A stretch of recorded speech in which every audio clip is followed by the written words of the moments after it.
ย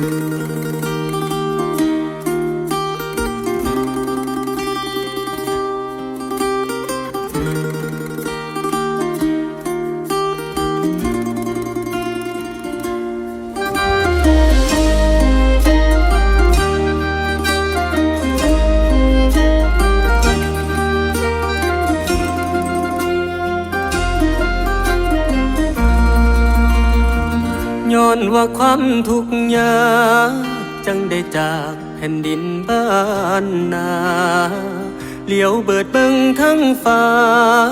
ที่ฟ้าเมฆาไหลเนียนเดือนหากายพันพลเมฆฝนตั้งเข้ามาเปลี่ยนผู้ไกลสานบ้านเฮือนจากมือใดสิได้เมื่อบ้านเฮา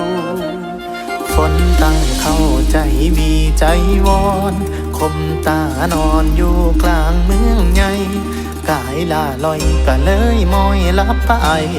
ใจเอ้ยใจคิดฮอดหลายบ้านเฮา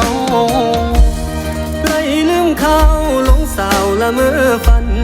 ว่าเฮานั้นเนียบเน่าอยู่บ้านนาฝนหินย้อยลงใส่หลังยินเสียงฟ้าห้องหำถามใจหมอลืมไหลคันแท้คิวเคยยางกล้าแข็งกลางน้ำห้องก่อนขี้ไทยโลกกล้าบ้างกล้าอ่อนก่อนฝนสิไหลไปขูดห้องเป็นน้ำยามใส่ยามแล้งไกลสิทำกบเขียดนำห้องดังอยู่กลางพงคันเบ็ดคองนั้นจองตาคอใหญ่มาจำปนกินแรงเสลายขึ้นพ่อยังอ่อนซ่อนในใจย่ำฝนหำหวยอยากขึ้นอวยเมื่อทางบ้านเฮาเสียอดเอาให้พ่อมองปีใด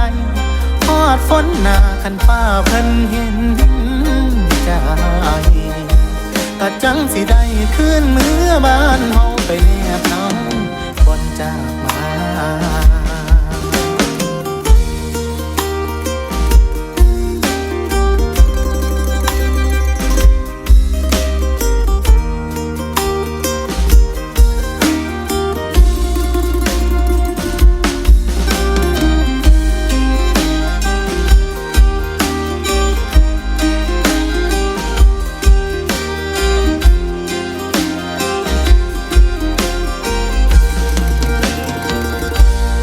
ฝนตั้งเข้าใจวีใจวอนคมตานอนอยู่กลางเมืองใหญ่กายลาลอยก็เลยมอยลับไปใจเอ้ยใจคิดฮอดหลายบ้านเฮาไหลลืมเขาหลงสาวละเมื่อฝันว่าเฮานั้นแนบเน่าอยู่บ้านนาฝนหินย้อยลงใส่หลังคายินเสียงฟ้าห้องหำถามใจบ่ลืมไหลคันแท้คิวเคยยาง